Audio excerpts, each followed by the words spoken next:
have announced that 56,432 jobs will be removed. But why is the government not taking the stand on whether this will improve internal reservation? C ನೋಡಪ್ಪ, ನಾವು internal ರಿಸರ್ವೇಷನ್ನ ಒಪ್ಕೊಂಡಿದ್ದೀವಿ. ಅದರ process ಹೆಂಗ್ ಮಾಡಬೇಕು ಅನ್ನೋದನ್ನ ಯೋಚನೆ ಮಾಡಿ sir. ಇಷ್ಟಾಗೂ BJP ಪ್ರತಿಭಟನೆ ಮಾಡಿದ್ದಾರೆ ಸರ್. ಬಿಜೆಪಿ ಅವರು ಚೋಂಬಿಡ್ಕೊಂಡು ಪ್ರತಿಭಟನೆ ಮಾಡಿದ್ದಾರೆ. ಬಿಜೆಪಿ ಅವರು ಇಷ್ಟಾದ್ರೂ ಕೂಡ ವಿಧಾನಸೌಧದಲ್ಲಿ ಚೋಂಬಿಡ್ಕೊಂಡು ಪ್ರತಿಭಟನೆ ಮಾಡಿದ್ದಾರೆ ಬಿಜೆಪಿ ಅವರು. ಏನಂತ? ಬಜೆಟ್ ಅಲ್ಲಿ ಏನು ಸಿಕ್ಕಿಲ್ಲ ಅಂತ. ನಾನು ಕೇಂದ್ರ ಸರ್ಕಾರದ ಹೇಳಿದ್ದೆಲ್ಲ ಕರ್ನಾಟಕಕ್ಕೆ ಚುಂಬು ಕೊಟ್ಟವ್ರೆ ಅಂತ, ಅದಕ್ಕೆ ಅವ್ರು ಮಾಡಿರೋದು. ಅದಕ್ಕೆ ರಾಜಕೀಯವಾಗಿ ಮಾಡಿದ್ದಾರೆ. ಈಗ 17 ಆಯ್ತು, ಈಗ ಎಷ್ಟು ಬಜೆಟ್ ಮಂಡನೆ ಮಾಡ್ತೀರಿ ಸರ್? ನೋಡ್ರಿ, ಒಬ್ರು ಕೇಳ್ರಿ ಸುಮ್ಮನೆ.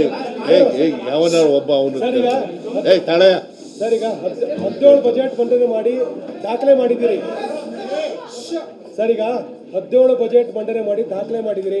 ಇನ್ನೆಷ್ಟು ಬಜೆಟ್ ಅನ್ನು ಮಂಡನೆ ಮಾಡ್ತೀರಿ ಸರ್? ಹೈಕಮಾಂಡ್ ಹೇಳೋವರೆಗೆ ಮಾಡ್ತಾ ಇರ್ತೀನಿ.